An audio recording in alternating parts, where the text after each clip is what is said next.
Businesses reopen in China and a shooting in Ontonagon County. Later, weather with Caleb Rydell and sports with Ross Ray. Hi, I'm Joseph Sigourney. And I'm Ross Ray, and welcome to Public Eye News.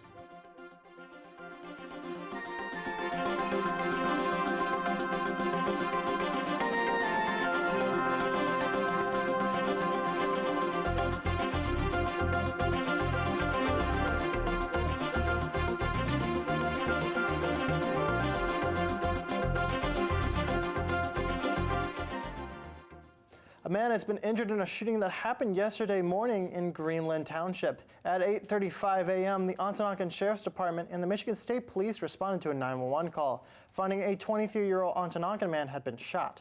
The victim has been transported to Aspirus Ontonagon Hospital and was later transported to Aspirus Wausau Hospital.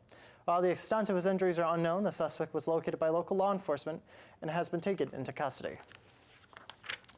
And the Peter White Public Library in Marquette is hosting a traditional music jam. Musicians of all ages and skill levels can bring their favorite instruments in and start playing tunes ranging from the 1800s traditional folk music to more contemporary songs. Musicians can stop by from 2 until 5 p.m. every second Saturday of the month until May to join in. Each session is free and open to the public. This Saturday, Scouts of America bundled up and participated in the Hiawatha Winter Klondike Derby. Around 100 scouts from different troops pulled sleds carrying various survival equipment needed to complete activities. This is the first time a district hosted a UP-wide Klondike Derby, along with having the first UP girl troop out too. Patrick O'Brien, the Hiawatha Land District Director for Scouting in the UP, said, quote, "We hope to make it not necessarily an annual thing, but every so years we're going to do a UP-wide scouting event like this. This is our winter version this year," end quote.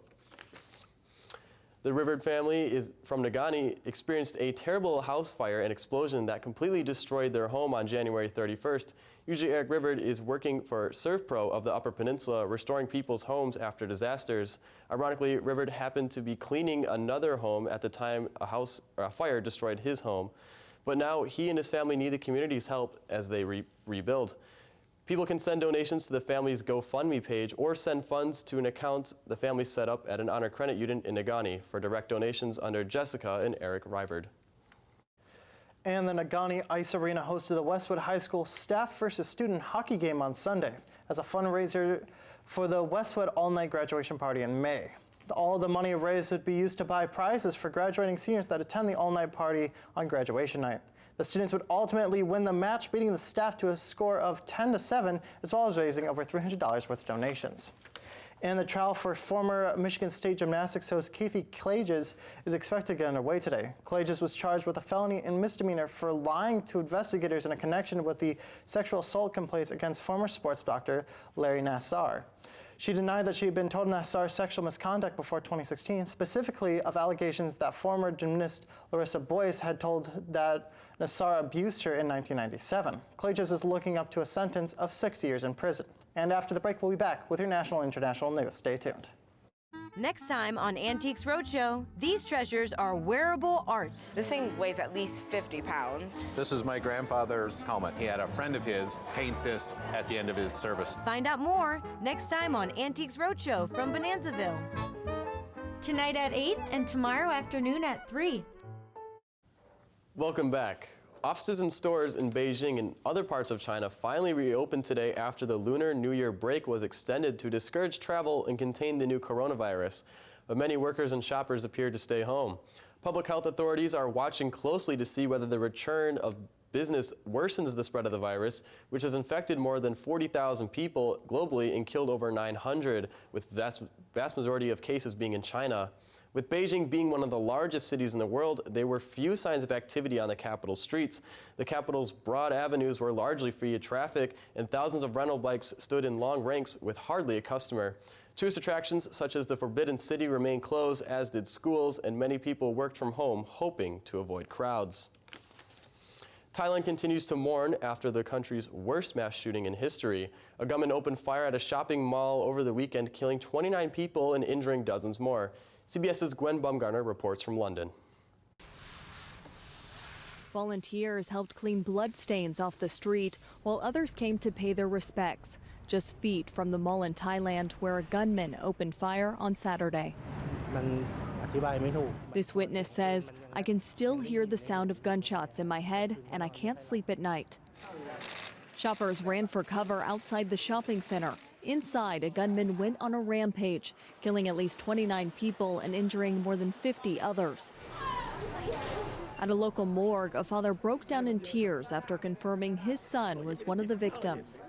Authorities identified the shooter as Sergeant Major Chaco Pantoma. Police say the soldier gunned down his commanding officer at a military base before driving to the mall, armed with an assault rifle and combat gear.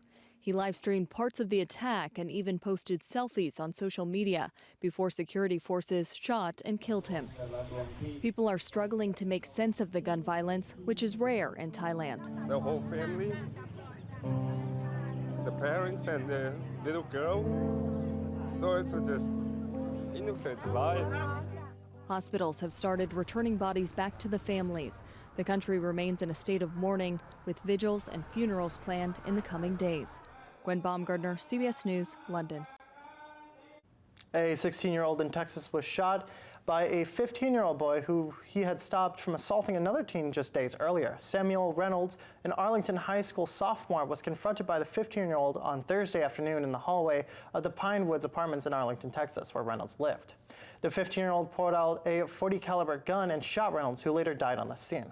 The teen was arrested soon after the alleged crime and charged with murder. The police did not release a lot of information about the alleged shooter since he's underage, but they did say he is a middle school student. The investigation is ongoing. And the gunman accused of making 2 assassination attempts in New York City officers is in court today. Police say the suspect first tried to kill officers in a police van, then opened fire inside a police precinct. Lisa Mateo has the latest from the courthouse in the Bronx. NYPD Lieutenant Jose Gautreaux got out of his wheelchair to a rousing ovation from his fellow officers as he walked out of a Bronx hospital. The officer was shot yesterday during a wild shootout inside a police station. This is a really good day, and again, we were very lucky. Investigators say this surveillance video shows the gunman, Robert Williams, walk into the 41st precinct and start shooting as startled officers scrambled for cover. They say the 45-year-old suspect shot the lieutenant in the arm before running out of bullets and sliding his gun across the floor. Police say Williams is also responsible for an attack Saturday night. He allegedly approached 2 officers in a police van. He asked for directions and then opened fire. One of the officers was struck in the neck. The bullet narrowly missed a vital artery. He was released from the hospital on Sunday. Williams now faces a number of charges, including attempted murder. Investigators say they are looking into his motive for the attacks. Police union officials believe anti-cop rhetoric.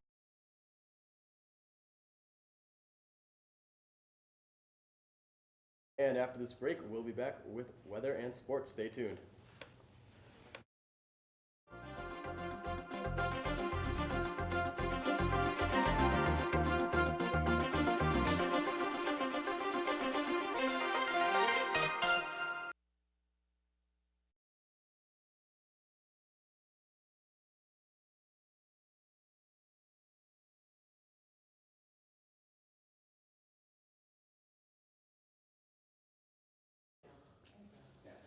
And welcome back to Public Eye News. I'm sorry about that. My name is Caleb Rydell, and I'm going to be taking you through your weather and sports for today. As you can see behind me on the NMU campus, we got some sun out there, and it is sunny with a temperature of 33 degrees, winds out of the south-southwest at 9 miles per hour, and a barometric pressure of 30.06 inches and falling. Taking a look tonight, we're going to see those clouds out there. Not going to be able to see any of these cold stars out in the sky, but we have low 21 and winds out of the southwest at 10 miles per hour. Taking a look tomorrow, we're going to see partly cloudy out there, high of 31, so we're going to be staying in the 30s. Winds out of the west at 11 miles per hour, so really not too windy out there. We got a lot of sun across the UP. We're going to start over in our only cloudy little place on our map, and we got 28 degrees in Sault Ste. Marie. 27 in Manistee, 26 in Escanaba, down in Menominee with that 22. Taking the look at the western half of the UP, Iron Mountain with 29, Ironwood with 31, up in the QAnon and Houghton with 34, and back here in Marquette, that 33 degrees and sunny. Now let's take a look at your week ahead. Now on Wednesday, we are looking at a high of 27, a low of 13, and some clouds. Thursday with a high of 33, a low of 21, and some partly cloudy out there. And then Friday we got a high of 29, a low of 21, and some partly cloudy out there. Well, we got a little bit of wishy-washy weather out there, and but I hear what's not wishy-washy is our students. They're doing pretty good, I hear. They are indeed, Caleb. For the second week in a row, NMU's women's basketball senior forward Jessica Schultz has been named the GLIAC Player of the Week. This honor comes following a pair of dominant performances as last Thursday's matchup, a 60-55 win over Wisconsin Parkside. Schultz led the Wildcats in every statistical category with 23 points, 8 rebounds, and 2 assists. Then on Saturday, in a 57-53 win over Purdue Northwest, Schultz posted another 8 rebounds to go along with a new career high of 36 points to go along with a career best shooting night as she went 17-22 from the floor. Saturday night's win is also Schultz's 4th straight game putting up 20 or more points. The Wildcats are back in action Thursday for a road contest with Lake Superior State. And the search to fill the head coaching vacancy at Michigan State continues as both Michigan State's primary candidates have declined the position. On Saturday, Colorado head coach Mel Tucker announced that he would be staying with the Buffaloes despite receiving interest from Michigan State. And then earlier this morning, current Cincinnati Bearcats head coach Luke Fleckel also declined the job and has announced he would be staying with Cincinnati former Michigan State defensive coordinator and current Pittsburgh head coach Pat Narduzzi. Took his name out of the running last week. And San Francisco 49ers defensive coordinator Robert Saleh also reportedly turned down the interview request from Michigan State. Other potential candidates for the position may include Eastern Michigan head coach Chris Craigington or Central Michigan coach Jim McElwain. And the XFL made its return over the weekend with its 4 opening weekend games, enjoying a generally positive reaction from an innovative brand of football. The 4 opening weekend games were split across Saturday and Sunday. On Saturday, the DC Defenders defeated the Seattle Dragons 31-19, and then the Houston Roughnecks won their contest against the LA Wildcats 37-17. Then on Sunday, the New York Guardians shut down the Tampa Bay Vipers in a 23-3 win, and the St. Louis Battlehawks beat the Dallas Renegades 15-19. The league's innovative rules were received well by spectators and viewers as fans in Houston empathetically chanted "Go for 3" after the team's first touchdown. Full television ratings are not yet available, but the first game enjoyed an average of 3.3 million viewers, and the XFL's official attendance for each game fell between 17,000 and 18,000 fans. Well, I hear the XFL is doing really hot recently, but I heard you have a kicker for us that's also pretty much on fire. Yeah, so last night at the Oscars, South Korea made history with their film The Parasite when it became the first non-English film to win Best Picture. Parasite was a critical and commercial success and features a cast largely unknown to the West. It tells the story of how an unemployed family of 4 living in a slum basement apartment comically con their way into the lives of one of Seoul's wealthiest families before things begin to unravel darkly. It was director Bong Joon-ho's second win of the night, who earlier shared the Best Original Screenplay award with his Parasite co-writer Han Jong-won. Later in the evening, he won the Best Director Oscar, and Parasite was honored for the Best Film. And that is all the time we have here on Public Eye News. I am Joseph Sigourney. And I'm Ross Ray, and thank you for tuning in to Public Eye News. Make sure you tune in tomorrow for some more.